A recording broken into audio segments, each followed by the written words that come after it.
गांव में तो सब जगह अकाल की परिस्थिति हो गई है। लगता नहीं कि अब इस गांव में ज्यादा दिन रुकना उचित होगा। काम के लिए बाहर गांव तो जाना ही पड़ेगा। भूषण काम की तलाश में दूसरे गांव की ओर निकल पड़ता है। चलते चलते वह विजयपुर गांव में आ जाता है। वहां उसका रहने का कोई ठिकाना नहीं था और उसके पास कोई काम भी नहीं था। चलते चलते वह एक अमीर किसान जगत सेठ के पास आ पहुंचता है।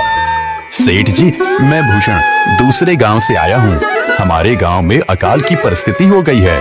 लोगों के खेत सूखे पड़े हैं। गांव में बूंद बूंद पानी के लिए लोग तरस रहे हैं। अगर मुझे आपके पास कुछ काम मिल जाएगा तो बहुत कृपा होगी बड़े भाई। अरे रे, लगता है तुम्हारी हालत बहुत खस्ता हो गई है। ठीक है, वैसे मेरे पास एक काम तो है, पर लगता नहीं कि तुम वो कर पाओगे। सेठ जी, आप चिंता ना करें, मुझे आप कोई भी काम दे सकते हैं। मैं वो काम पूरी मेहनत और ईमानदारी से करूंगा। अच्छा ठीक है भूषण, तो कान खोल कर सुन लो। मेरे पास 50 गायें और 50 भैंसें हैं। तुम्हें हर रोज इन जानवरों का गोबर निकालना होगा और रोज सुबह शाम उन्हें चारा पानी देना होगा। महीने के आखिर में तुम्हें इस काम के लिए 200 रुपए मिलेंगे और हाँ, 2 वक्त का खाना भी हमारी तरफ से मुफ्त दिया जाएगा। बोलो, क्या तुम ये काम कर पाओगे? अरे बाप रे, 50 गाय और भैंसों को संभालना आसान काम नहीं है, पर अब मैं कुछ कर भी तो नहीं सकता और ऊपर से सेठ जी 2 वक्त का खाना भी दे रहे हैं। ठीक है सेठ जी, मैं ये काम कर लूंगा, पर एक विनती है। हाँ बोलो भूषण, क्या बात है? सेठ जी, अगर आपको समस्या ना हो तो क्या मैं आपके गायों के साथ गौशाला में रह सकता हूँ? सेठ जी, मैं इस गांव में नया हूँ, मेरा रहने का कोई ठिकाना नहीं है। जग्गा सेठ थोड़ी देर तक सोचता है और भूषण को ऊपर से नीचे तक देखने के बाद उससे कहता है, ठीक है भूषण, तुम गौशाला में रह सकते हो। जी धन्यवाद सेठ जी। तब से भूषण गौशाला में रहकर अपना काम करने लगता है। वह रोज जल्दी उठकर गाय और भैंसों का गोबर निकालता, उन्हें चारा डालता और समय पर पानी भी पिलाता था। हर रोज भूषण अपना काम ईमानदारी और पूरी मेहनत से करता था। जगत सेठ को भी भूषण का काम बहुत पसंद आने लगा, क्योंकि वह अपना काम सफाई से करता था। एक दिन जगत सेठ भूषण को बुलाकर उससे बोलता है, भूषण, मुझे तुम्हारा काम बहुत पसंद आया है। तुम गाय और भैंसों का अच्छा ख्याल रख रहे हो, इसलिए दूध की गुणवत्ता भी बढ़ गई है और गायें पहले से ज्यादा दूध भी दे रही हैं। इसलिए मैं आज से तुम्हारी तनख्वाह बढ़ाकर पूरे 400 रुपए कर रहा हूँ। आपका बहुत बहुत धन्यवाद सेठ जी। कुछ दिन ऐसे ही बीतने लगते हैं। भूषण जगत सेठ के पास बहुत मेहनत और ईमानदारी से काम करता है।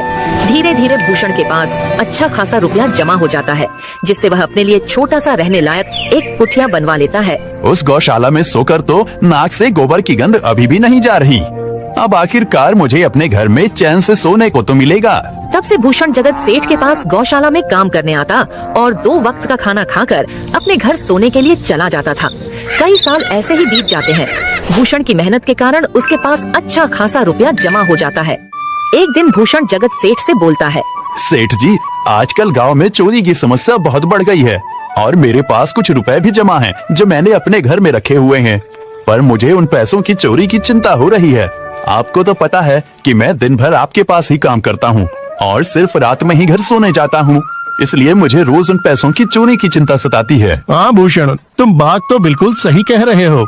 आए दिन गांव में नए नए चोरी के किस्से सामने आ रहे हैं और दिन भर तो तुम्हारा घर खाली ही रहता है, तो चोरी होने की संभावना तो जरूर है। जगत सेठ थोड़ी देर सोचता है और फिर भूषण से कहता है, देखो भूषण, ऐसे समय में तो गांव में एक ही जगह है जहां पर तुम्हारा धन सुरक्षित रह सकता है, और वो है जमींदार का घर। क्या जमींदार का घर? हाँ भूषण, इस गांव के जमींदार बहुत ईमानदार और दयालु हैं। ऐसा मैंने कुछ लोगों से सुना है और उनके घर पर बहुत सारे पहरेदार भी हैं, तो चोरी होने की संभावना बहुत कम है। तुम अपने पैसे उनके पास रख सकते हो। अच्छा, ऐसा है क्या सेठ जी? ठीक है, फिर आज ही मैं जमींदार जी से मिलकर बात करता हूँ और उन्हें अपनी समस्या बताता हूँ। उस दिन भूषण जमींदार जी के घर उनसे बात करने जाता है। तुम रुको, कहाँ अंदर आए जा रहे हो? वहीं रुक जाओ। जी, मुझे जमींदार जी से मिलना है। मुझे उनसे कुछ काम है। क्या काम है तुमको उनसे? मुझे जरा बताओ। जी, मुझे कुछ पैसे रखवाने थे उनके पास, यही काम के लिए आया था मैं। अच्छा ठीक है, तुम अंदर जा सकते हो। नमस्ते जमींदार जी, मैं भूषण जगत सेठ के यहाँ काम करता हूँ। कुछ साल पहले ही मैं दूसरे गांव से यहाँ आया हूँ। अच्छा भूषण, बोलो तुम्हारा क्या काम है मेरे पास? जमींदार जी, मैं सालों से जगत सेठ के पास काम कर रहा हूँ और मैंने कुछ रुपए भी जमा कर लिए हैं, पर बात यह है कि गांव में चोरी की समस्या बहुत बढ़ गई है, तो मुझे अपने रुपए घर में रखने से डर लग रहा है। अच्छा, कितने रुपए जमा किए हैं तुमने? जमींदार जी, यही कोई 5 से 6 हजार रुपए होंगे मेरे पास। वाह, ये तो बड़ी रकम है। मैंने आपकी ईमानदारी के बारे में लोगों से बहुत सुना है, इसलिए मैं अपनी रकम आपके पास कुछ वक्त के लिए रखने आया हूँ। हाँ भूषण, तुमने बिल्कुल सही सुना है। तुम्हारी रकम मेरे पास पूरी तरह से सुरक्षित रहेगी। तुम अब चिंता ही छोड़ दो, मैं सब देख लूंगा। भूषण अपने पैसों की थैली जमींदार को दे देता है। ये पूरे 5800 रुपए हैं, आप गिनकर देख लीजिए। गिनने की क्या जरूरत है, तुम तो जगत सेठ के आदमी हो, मुझे तुम पर पूरा विश्वास है। जमींदार जी, आपका बहुत बहुत धन्यवाद। अब मुझे चोरों का कोई डर नहीं है, क्योंकि मेरे पैसे सुरक्षित हाथों में हैं। अरे भूषण, कोई बात नहीं, धन्यवाद तो मुझे बोलना चाहिए, जो तुम मेरे पास आए अपने रुपए रखने के लिए। भूषण अपने पैसे जमींदार को देकर अपने घर चला जाता है। हाँ भूषण, तुम्हारे पैसे मेरे हाथों में ही अच्छे लगते हैं। ऐसे ही भूषण ईमानदारी और मेहनत से जगत सेठ के यहाँ काम कर रहा था। देखते ही देखते 2 साल ऐसे ही बीत जाते हैं। एक दिन भूषण सोचता है, अब बहुत साल हो गए जगत सेठ के यहाँ काम करते हुए।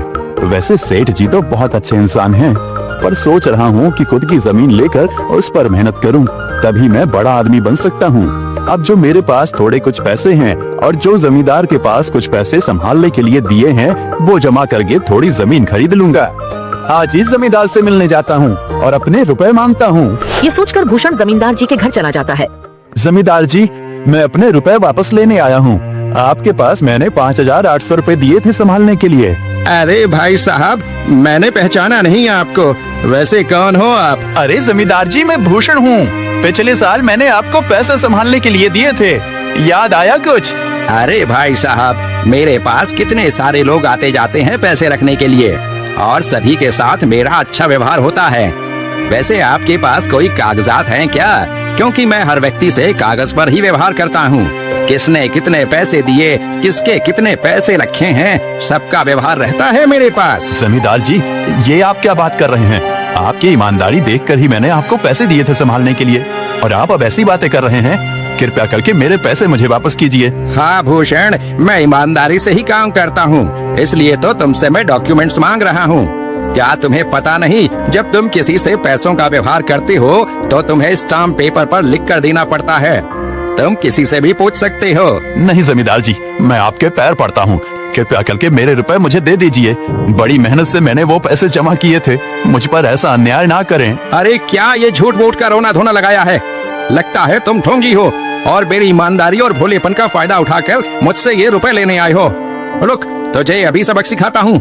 जमींदार अपने आदमियों को बुलाकर भूषण की पिटाई करने को कहता है। इसे तब तक मारो जब तक ये बेहोश ना हो जाए। इस 2 कौड़ी के आदमी ने मेरी ईमानदारी पर सवाल उठाया है, इसे छोड़ना मत। जमींदार के आदमी भूषण को डंडे से खूब मारते हैं। फिर भूषण दुखी होकर अपने घर चला जाता है। भूषण के शरीर पर घाव के निशान स्पष्ट दिखाई दे रहे थे। 2 दिन से भूषण घाव के दर्द के कारण जगत सेठ के घर काम के लिए नहीं जा पाता है, इसलिए अगले दिन जगत सेठ भूषण के पास आ जाते हैं। वह देखते हैं कि भूषण खाट पर सो रहा है और वह बड़ा ही चिंता में नजर आ रहा है। भूषण भाई, तुम 2 दिन काम पर नहीं आए, क्या हुआ भाई? तबीयत ठीक है ना तुम्हारी? कुछ समस्या है क्या? अरे सेठ जी, आप खुद यहाँ आए हो, आप खबर भिजवाते तो मैं खुद चला आता। अरे भूषण, कोई बात नहीं, तुम्हें देखकर लगता है तुम बीमार हो। क्या हुआ है तुम्हें? जगत सेठ, क्या बताऊं, जिस जमींदार के पास पिछले साल मैंने अपने पैसे संभालने को दिए थे, वो आज मुझे पैसे वापस नहीं करना चाहता। वो बहुत लालची इंसान है, वो लोगों को ठग रहा है। और जब मैंने बाद में गिड़गिड़ाना शुरू किया तो उसने डंडे से मार मार कर मेरी पिटाई करवा दी और मुझे वहाँ से धक्के मार कर निकाल दिया। अरे बाप रे, ये तो बड़ा ही गंभीर विषय है। मैंने तो जमींदार के बारे में अच्छा ही सुना था, पर मुझे भी नहीं पता था कि वो इंसान इतना गिरा हुआ है।